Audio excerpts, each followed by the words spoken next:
Assalamualaikum warahmatullahi wabarakatuh. Anakku sekalian, kita mulai pada pertemuan berikutnya pada hari Kamis tanggal 23 September. Latihan soal-soal PTS. Ya, sebelum kalian membuka video pembelajaran, terlebih dahulu catat dulu nih materi ini. 2 lembar ke buku catatan. Ya, kemudian buka buku paketnya. Ya, buku paketnya kita pakai buku paket yang seperti ini. Ya.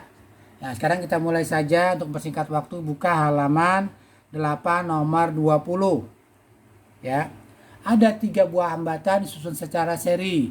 Hambatannya sama. Jika dihubungkan dengan tegangan, maka dayanya adalah 10 watt. Pertanyaannya, berapakah dayanya jika disusun secara paralel? Terlebih dahulu kita susun hambatan seri. Hambatan seri disusun secara seri adalah semakin besar. R tambah R tambah R jadi 3R. Rumus daya adalah tegangan kuadrat per R. Ya, tegangan kuadrat per R.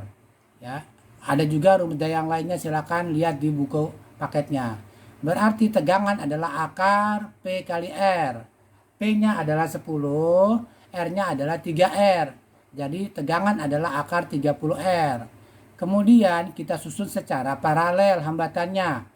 1/R paralel ada 1/R1 tambah 1/R2 tambah 1/R3. Jadi ketemulah 3/R. Jadi R paralelnya adalah 1/3R. Kemudian kita masukkan ke rumus daya. Daya adalah tegangan kuadrat per R. Tegangan kuadrat per R. Tegangannya tadi akar 30R. Akar 30R dikuadratkan dibagi R-nya 1/3R. Jadi ketemulah di sini 90 watt. Jawabannya yang B. Kesimpulannya adalah jika daya disusun secara paralel lebih besar dayanya dibandingkan dengan disusun secara seri. Oke, lanjut sekarang ke nomor 22. Sebuah televisi dinyalakan selama 6 jam per hari dihubungkan dengan tegangan 220 volt. Jika arus yang mengalir pada televisi tersebut 2,5 ampere. Biaya per kWh-nya adalah Rp15. Berapakah biaya yang harus dikeluarkan tiap hari dengan menggunakan satu pesawat televisi selama 6 jam? Energi per hari, energi per waktu. P, energi P kali T kali rupiahnya per T. Daya adalah V kali E kali T kali rupiah per T. Kita masukkan tegangannya 220, arusnya 2,5, waktunya selama 6 jam. Kali 15 rupiah. Kenapa dibagi 1000? Karena per kWh. Ya, kW kilowatt jadi bagi 1000. Sehingga dapatlah hasilnya adalah 49 rupiah, 49,5 rupiah. Jawabannya adalah yang D. Kita lanjutkan ke soal berikutnya. Ya, kita lanjutkan ke soal berikutnya yaitu halaman 9 nomor 25. Ya.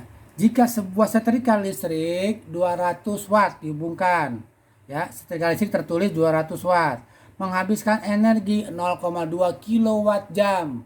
Berarti ada 200 watt jam, ya. Kemudian pertanyaannya adalah setrika listrik itu telah digunakan selama berapa jam? Berarti energi adalah P kali T, berarti waktunya adalah energi per daya. 200 per 200 adalah 1 jam. Jawabannya adalah yang E. Kemudian kita lanjut ke soal nomor 29. Nomor 29. Di situ gambar tersebut ada beberapa rangkaian. Ya, nomor 9 nih gambarnya nih ya. Gambar seperti ini. Ini hambatannya 4 ohm dihubungkan dengan tegangan 3 volt. Hambatan dalamnya 0,3 ohm. Ya, kemudian di sini ada tegangan 9 volt. Hambatan dalamnya 0,7 ohm. Di sini ada hambatan luar 5 ohm. Pertanyaannya adalah berapa besarnya arus dalam rangkaian? Nah, di sini kita menggunakan hukum Kirchhoff. Ya. Jumlah tegangan hukum Kirchhoff 2. Jumlah tegangan pada rangkaian tertutup sama dengan 0. Jumlah tegangan pada rangkaian tertutup sama dengan 0. Kita lihat sekarang arus jarum jam. Searah jarum jam saya ambil. Dari sini nih. Jalan ke sini ketemu 3 volt. Tandanya tegangannya yang pendek. Berarti min. Jalan lagi ke sini ketemu tegangannya tandanya yang panjang. Berarti 9 voltnya plus. Jadi min 3 tambah 9. Arusnya searah jarum jam, saya buat loopnya juga searah jarum jam. Karena arus searah dengan loop, maka arusnya bertanda positif. Tinggal kita hubungkan R-nya. R-nya ada hambatan luar 4, hambatan dalam 0,3. Tuh, hambatan luarnya 5, hambatan dalamnya 0,7. Berarti dijumlah sama dengan 0. Min 3 tambah 9 adalah 6 volt.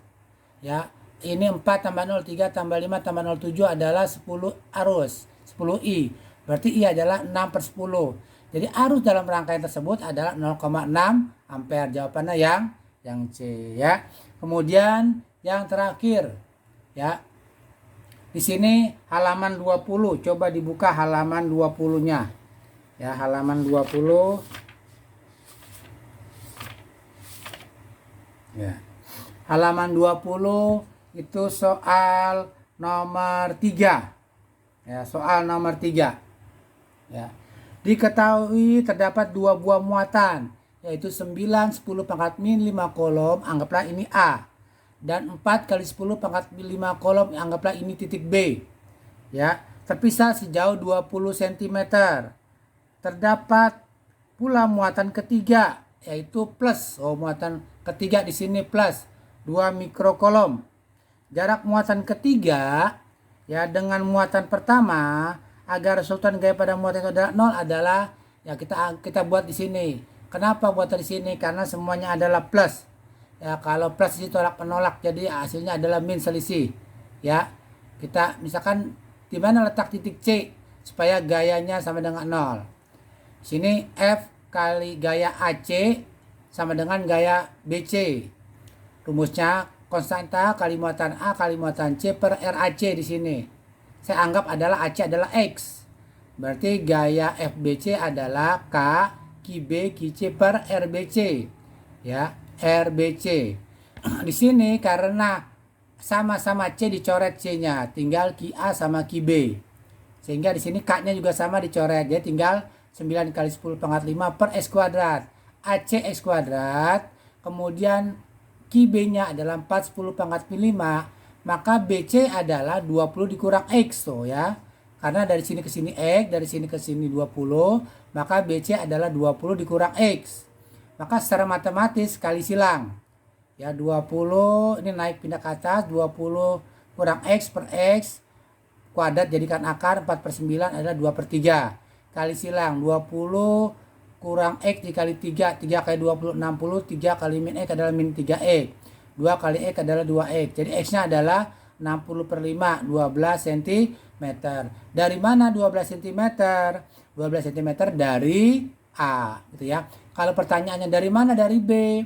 Berarti dari B adalah, kalau dikurang 12 berarti dari B adalah 8. Oke. X adalah 12 cm dari titik A. Kalau pertanyaannya dari titik B berapa? 8 cm karena 20 dikurang 12. Oke. Jadi jawabannya adalah di situ yang C. Ya, jawabannya adalah yang C. Demikian latihan soal ini nomor 5, ada 5 soal. Nanti silakan kalian jawab tugas-tugasnya. Jadi dikumpulkan 1 minggu setelah ini. Ingat, PTS diambil dari soal-soal latihan ini, ya. Materi ini sama dengan PR-nya. Ya, mudah-mudahan bisa dipahami. Wabillahi taufiq wal hidayah. Wassalamualaikum warahmatullahi wabarakatuh.